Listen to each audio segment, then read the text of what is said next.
Well, we were ready to get scores when we wanted to. They made some tough shots too, but we got a really good look at the end, wide open, and unfortunately just didn't go down. There you go, Juwan Howard, Michigan basketball coach, after last night's double overtime defeat in Champaign. Thanks to mgoblue.com for the audio. And yeah, it did not go down. There were plenty of shots that had an opportunity to go down, and they did not go down. And here we sit the day after, picking up the pieces on the Maize and Blue reviews. Good afternoon, Michigan basketball today, as we talk about the latest in Michigan sports at 1 o'clock, weekdays here on the Maize and Blue review, presented by Rivals. Thanks for joining us. And, if you're a Michigan basketball fan, Michigan basketball, the interest level compared to football, I mean, it pales in comparison. People love football, never can get enough of football. And I love football myself, but basketball, it doesn't get, the even close to the attention. After a big loss like this, there'll be a lot of people, let's just turn the page and move it on. But there are people that I know that, I say live and die, that, watch that game last night, get ready, love March and everything that it brings in the sports world. It's a great month if you're a basketball fan, if you're a college basketball fan. It's, one of the highlights annually for me, the first 4 days of the NCAA tournament. But I like next week as well, all the conference tournaments. So it ends up being just a fabulous month. But you want Michigan to be involved in it. And last night was a real opportunity for them to take a gigantic step, towards the prize of being able to have your name called on Selection Sunday a week from this Sunday. And instead, it's a gigantic slap backwards, and they've got to go Sunday now, their last regular season game, and find a way to beat Indiana on the road. Very tough place to play, Assembly Hall, and be able to take down the Hoosiers. And then they're going to have to do something in Chicago. Maybe they can. It never feels like, when you have a loss like Michigan had last night, talking about going and making some kind of run in the tournament, everybody kind of rolls their eyes. Yeah, I mean the conference tournament, and I understand that right now. I mean it's forget the conference tournament. Who knows if you'll even be able to drag yourself to the TV on Sunday to be able to watch the game. That's how bad things, were after you're put through the ringer last night of watching Michigan go down in double overtime. I'd like to hear from you on it. You've got any thoughts on the feedback? I'll be talking about the game as, I did the post game last night, immediately afterwards, went back and, watched it again today. Didn't get any better. You watch it again. Sometimes you're like wondering what do you expect what do you expect? I mean, it was a tough loss, and, I got the double overtime portion up, where, Michigan, as it looks right now, there's 3 minutes to go and they're down 5. It didn't look very good. Illinois got those first 5 points in the double overtime, but you go to the regular overtime and things look so good for Michigan as they were up by 7 in the regular overtime with not too much time left. And you're thinking, wow, man, this team, they're going to win it. Well, we'll walk through a lot of it with you. The double overtime whammy where Michigan loses 91-87, and Michigan comes back in regulation in this game. It looked like they were done, but Kobe Buffkin, he just continues to have this fabulous end of the season run. He's a heck of a player. Maybe he goes to the NBA. Who knows? He's the way that he's emerged as a sophomore.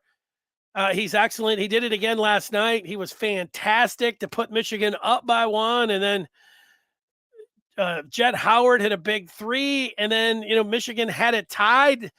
They only had one timeout to use the entire half, and they didn't use any timeouts, and they got themselves in position where, hey, go down to Hunter Dickinson in the post, and let's see if he can win it.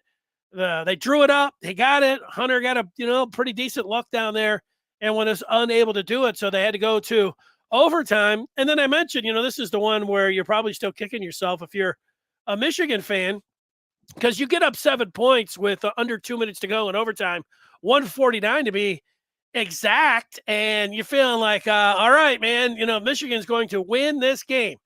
But look, man, they were up by 4 at Iowa with 30 seconds to go and lost the game. There were plenty of games where Michigan had some leads and weren't able to hold them, but Michigan had 3 offensive possessions after where they were up 7 with 149 to go, and all 3 of them, the worst one in the one that we can sit around and you can look toward the bench, you can look to the star player, and you can look to the referees, was Hunter Dickinson, who was called for an offensive foul, and it wasn't a good call by the officials, but I've never seen Hunter Dickinson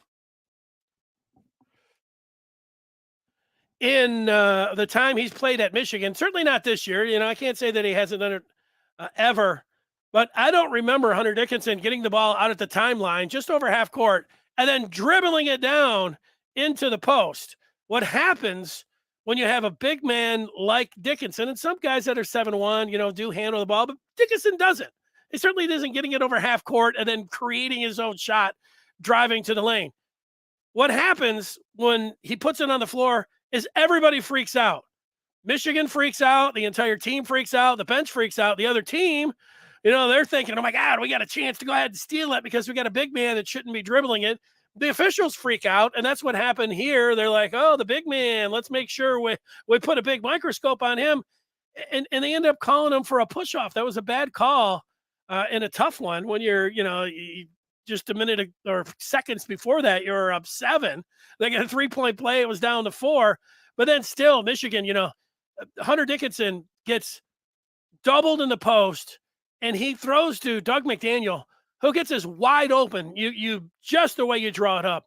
It was a fabulous pass, an excellent look, right in the pocket there for McDaniel, who had all of the time that he could want to set up with Michigan up to a 3-point shot with 43 seconds left. And obviously that would have put Michigan up 5, and McDaniel was not able to hit it. Illinois ties the game. And then it comes down where, Michigan has Joey Baker, and Baker decides to fake a pass to Jett Howard in the corner. I wish he would have thrown it to Jett. And instead he cast a shot up, a 3, a little bit too early with 7 seconds left. If he would have hit it and, the Michigan would have won, you could have said, woo, it was close and everything. You want to get that one down to 5 or 4 when you're throwing it up there, a chance to rebound, but not the other team with the ability to get it over half court and shoot. So that wasn't his internal clock wasn't working all that well, Baker, but he had a good look at it, and, he missed it, and Michigan went into double overtime. And I'll give you a couple facts on double overtime, and, that's what we're looking at as we watch it, as I talk with you, and you see the game, under a minute to play and all the opportunities that Michigan had. Every time Seth Greenberg had it, what do you think they should do? Give it to Hunter Dickinson. Look at Hunter Dickinson. Oh, a spin, another spin, a hook shot, count it, and the foul. Oh, man, Michigan's going to draw even in this game. This, as the game went on, this was a huge play.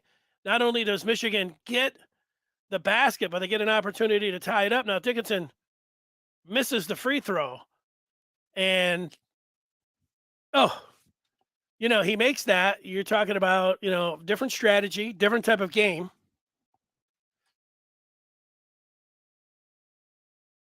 And Michigan actually gets the miss, this offensive rebound.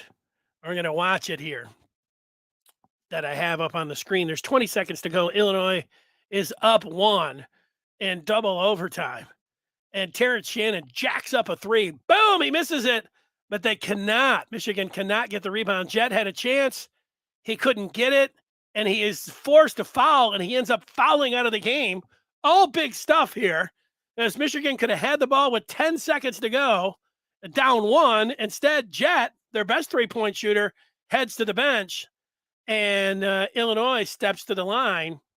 And as you know by now, they end up making both of those free throws. But, Joey Baker, we'll see it. He was as open as you could get with 6.3 seconds to go. And, Doug McDaniel was the one that was inbounding the ball. He had Kobe Buffkin open in the corner. He could have thrown it to him. Now, Buffkin had a defender on him. He would have had to rise and fire over somebody, and everybody, especially after they saw, Baker airmail it, said, you'd rather have had Kobe Buffkin have the ball there. Yeah, you would have. After you saw Baker airmail it, there's only two players that are you want shooting the three there. One is Buffkin, and after that, it's Baker. It's Joey Buckets. I mean, you don't want TW2. At this point, I would have I'd take a Hunter Dickinson 35-footer, but you have to be honest with yourself. He went to Baker. And Baker, the sea opened up, the sky opened, the clouds removed. He was wide open as you could ever be. And, he whatever, he short-armed it. He sometimes you're too open, and that's what happened there. And then, Michigan lost the game. That's how it went down. Andres is taking the blame because he watched it.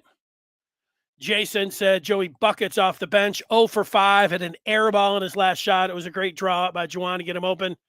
Just wasn't our night. Baker needs to score for us to be competitive late in games.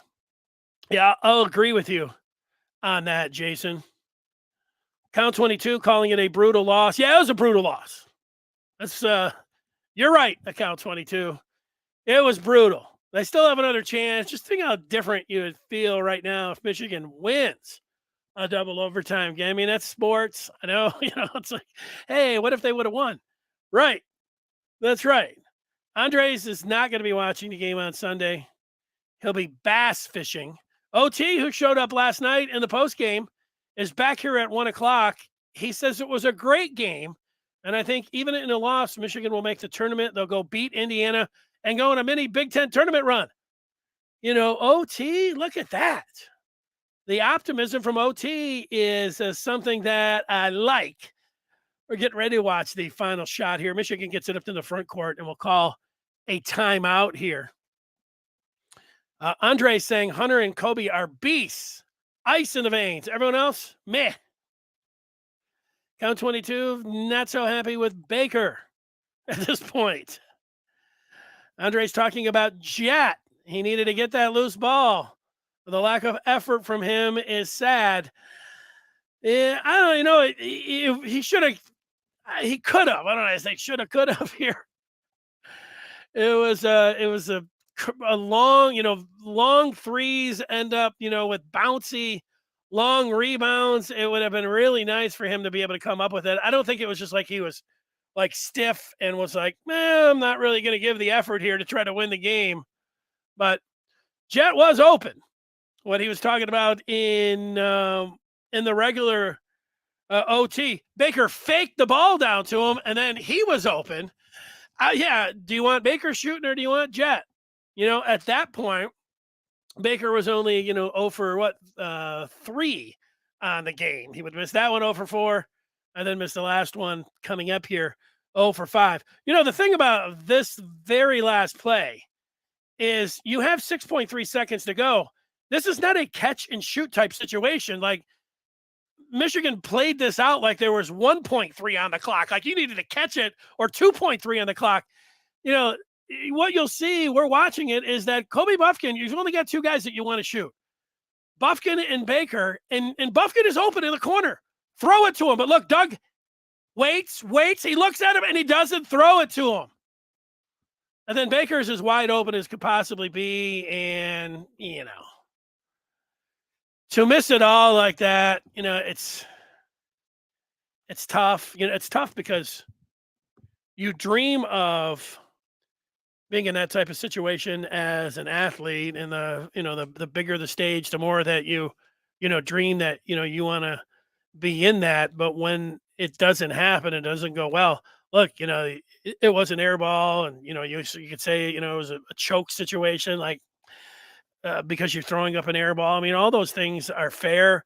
I mean, much do you want to beat up a guy when you know that was you know you uh, you're they call it a one shining moment in the tournament. I mean, that was it for Baker at Michigan. The season hinging on a shot. Sometimes, as we sit here right now, this is one of the great things, and sometimes the devastating thing about sports is that maybe Baker will have a chance to redeem himself. Maybe, whatever. He's got a few more games here. So while it looks like, that was and today that is what you'll remember Joey Baker for in the maize and blue, with a chance twice, one to win it, one to tie it. They might still be playing. And he comes up short. It sucks for him. I know he didn't sleep well last night, but he's still got another chance. That's the one thing with this one. It just doesn't look good we sit here right now. Jett gets hammered on a lot. He was hammered on a lot last night. If Jett, the fact is, if Jett doesn't play that game last night, Michigan's not going to overtime. Jett hit a big three late in that game to give Michigan a chance to win the game in regulation and then get to OT. So I know, I think there's a lot of factors that go into, Jett and the criticism that comes around with him, but some of it's fair. I don't know about all of it. I don't know when you start talking about nepotism and and all of that. I think you're talking about the wrong Howard player when you get to that. But that's for another day. And I don't really agree with that. People have a clutch gene, or he doesn't have a dog in him, or something like that. But how can you argue if you have an opportunity to make clutch shots and you don't, and somebody says they're not clutch, and what are you going to say? Like, it's not a gene, or it's not something that is cooked up. It is about, the ability to be able to do it as a player. It's not something inherent. I don't think that Baker was born with it, or somebody else is. And then what do you do when, Michael Jordan didn't hit every single shot that he took in big spots? He missed some of it, but he's got the gene more than he doesn't, and he had more opportunities. So, some of that stuff. But I get it. People like talking about dogs, and you either got it or you don't, or you're an alpha, or you're people love the alpha too. You're an alpha dog, or you're a dog that just plays the game. Like I don't know, you'll sniff another, or you're mean or whatever. And then there's the clutch gene part as well. So I can't really argue with any of that. I get it, and it didn't happen. What is happening is that you can join the Mason Blue Review today. You're ready to turn the page on basketball and just be all in on Michigan football recruiting. Well, now's the time. You might not get basketball much after, after this week. We got about like 1 week. Here it is on a Friday. Maybe Michigan will lose Sunday. Maybe they get bounced out of the tournament on Thursday. Maybe they'll be playing this time next week. Maybe it'll be done. Who knows? But you want to just dive into recruiting and know everything about that. You think about, hey, I need something else. This is it. It's the Maize and Blue Review. Go to michigan.rivals.com and you can be in on all of that. Now, you're looking for something else to cure your Maize and Blue blues. How about tonight? Michigan in the Big Ten tournament as the number 2 seed. They're going to host the Wisconsin Badgers for the best 2 out of 3 beginning tonight, 7 o'clock at the Yost Ice Arena. The only unfortunate thing about this that I see is the little plus next to the Big Ten network. You have to have the Big Ten Plus to be able to watch this game. And if they really wanted to grow college hockey, this would be on the Big Ten tournament, or this would be on the Big Ten network, or this would be on ESPN, or this would be on a network that everybody has. Having Michigan on the Big Ten Plus is not, not growing the game. Once in a while, I know they kick these over to Plus, and then, for a moneymaker, they want you to dish out for the streaming. But overall, if you want to grow college hockey, which is such a great game, you're going to have a lot of people that are like, do I want to throw $15 down or whatever it is to get Big Ten Plus for the weekend? Probably not. Although knowing how this first round goes, I don't know where the students are at and everything else. I would bet that you could get tickets tonight to see Michigan and Wisconsin, either today or tomorrow, and Sunday if necessary. So something to think about when it comes down to hockey. I'm taking a break from football. I don't do this very often. A break from football today, and a break from football on Monday, and then we're going to see where we're at on Tuesday. That's my strategy coming up for a Monday show. Just like today's going to be basketball related. Now, if something happens football wise over the weekend, we can go to it. We'll pour it all in coming up on Tuesday, but that's how things are looking right now. We got two more on the feedback. Andre says Baker is statistically the best shooter. When the pressure is on, he didn't get it on the rim.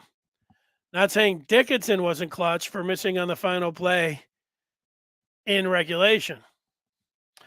Yeah, well, Dickinson missed a free throw as well that could have tied the game. So I don't know, like Dickinson has been clutch in other spots. Yeah, I get it. Look at when you look up the definition of a choke, it's not being able to do what you normally do in a pressure situation. It's something around that.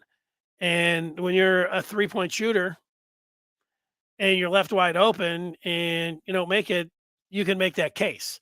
Now, if you want to be like Mr. like slam somebody, because he's in this position and just run around and call him a choker, I mean, you can do that. And I'm sure there are plenty of people that are.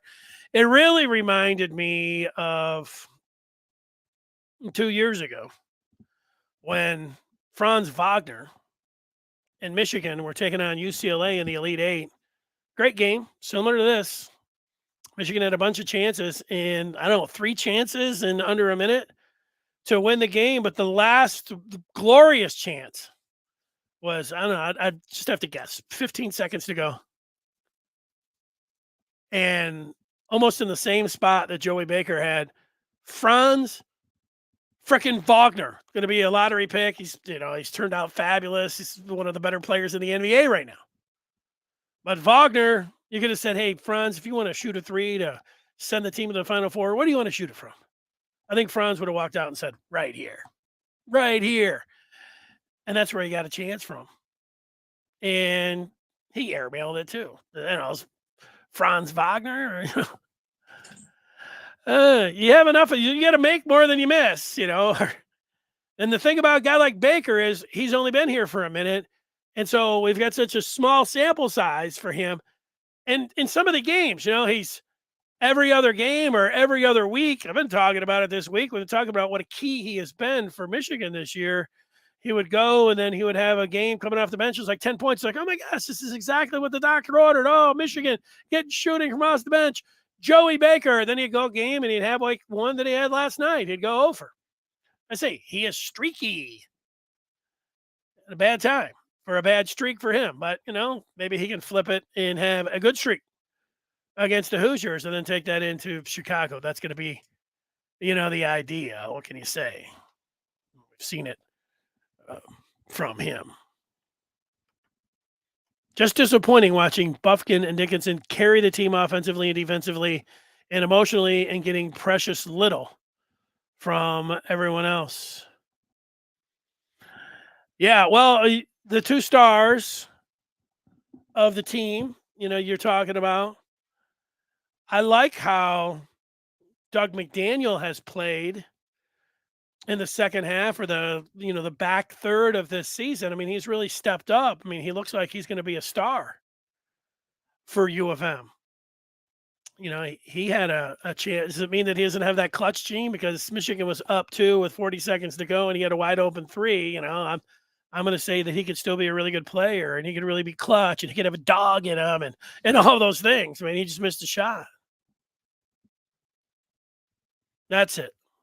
There's some people that wanted to go to Juwan in this game, and I get it because this season you wanted to go at Juwan, and you're always what your record says it is. And if you don't get into the tournament, it's either pass or fail. In Michigan, if they don't get into the tournament, it's a fail, and that's on Juwan Howard. Doesn't really matter about him having a young team or having you can talk about those things, but in the end, it's coming back to the big man and the head coach. So if there's going to be some criticism that is deserved.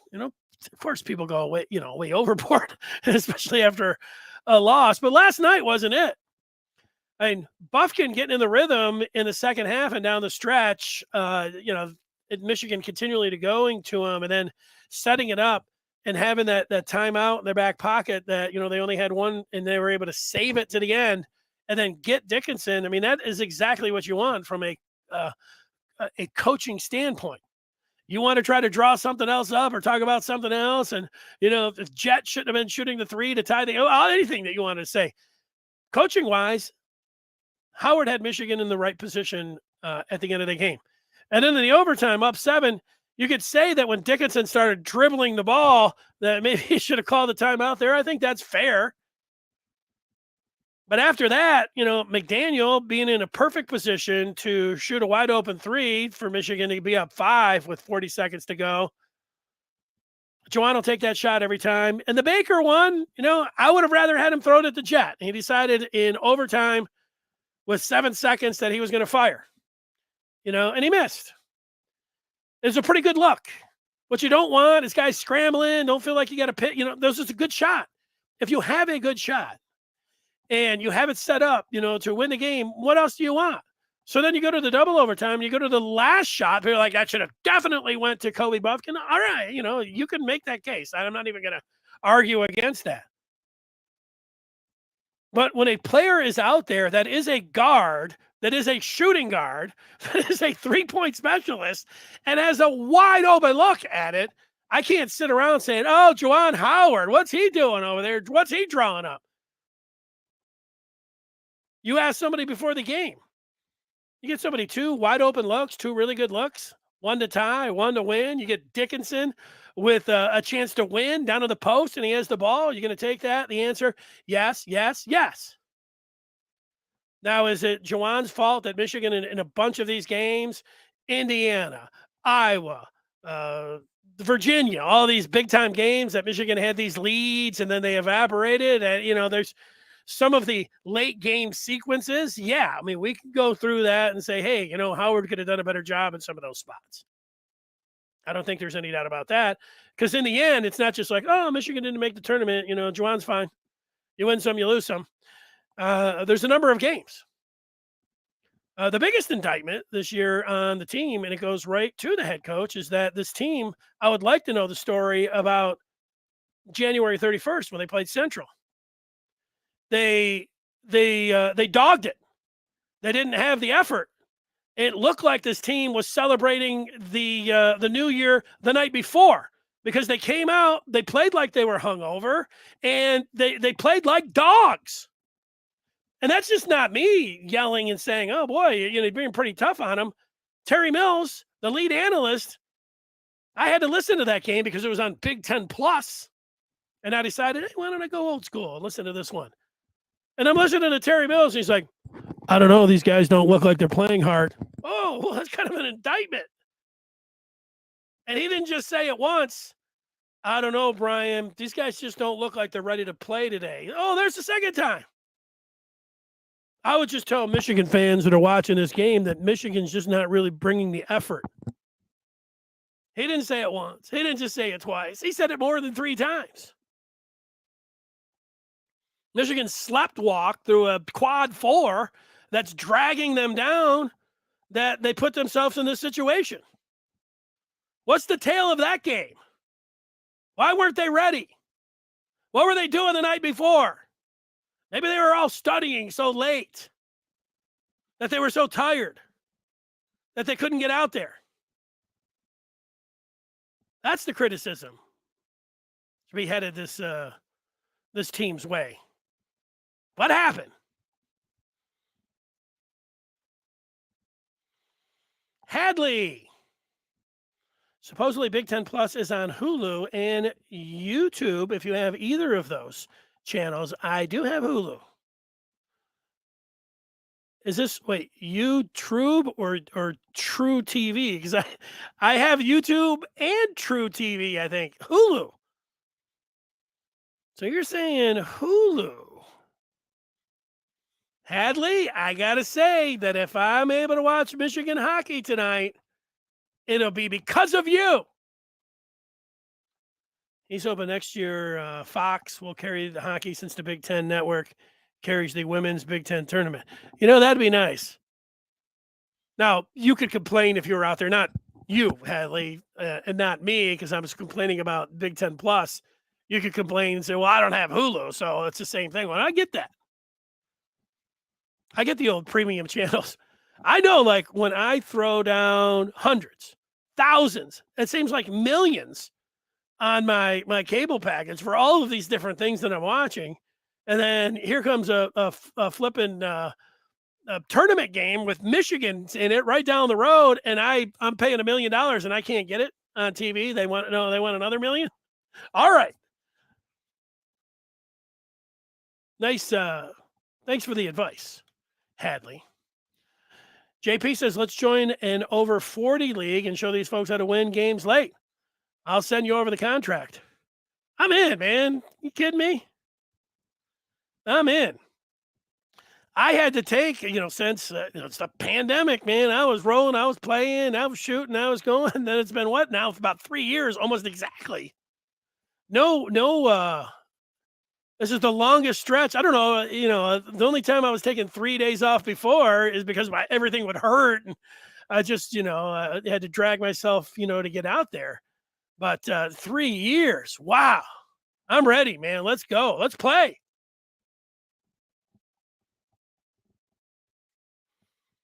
That's the thing when you see, I know about my own playing experience, not 3 years ago, probably maybe 5 years, maybe it could even be 10 years. I was playing in a league and I didn't know any of the guys, but it was a great run. It was like a lunchtime deal. And we would all, be flying up and down the court, but I'd never pulled a hamstring or had a groin injury. I didn't think I had ever had, and I hadn't, but in one play, I strained my groin and hamstring. Like, it is close to the end of the game. What I should have done is said, I'm out. It hurts. I could barely walk. I should have gone to the sideline, went home, and started to ice it in rice and maybe gone to the doctor and everything else. That's not what I did. Because there was only one or two, there was nobody waiting that could have subbed for me. So rather than call myself out, I limped up and down the floor for about 5 minutes because I know how much the guys out there love competing and love playing basketball. And I didn't want to be the one to end it in, a game that was like 10-10 going to 12. I can remember having to bend over one time thinking that I was going to grab the ball and it felt like, that I had some kind of like tourniquet around my, the inside of my leg or something. And when you got a hamstring, I don't know why I start talking about that. Oh, it's Jason talking about playing in the over 40. I'm with you. Okay. Andres is talking about Kobe and Dickinson. They've been indispensable for Michigan. A lot of players on the team around the country that could do what the others are doing. Yeah. Well, they've got a final shot on Sunday. That's when I'll join you next on this very feed right here after Michigan, Indiana. And then we'll be right back here on Monday at 1:00.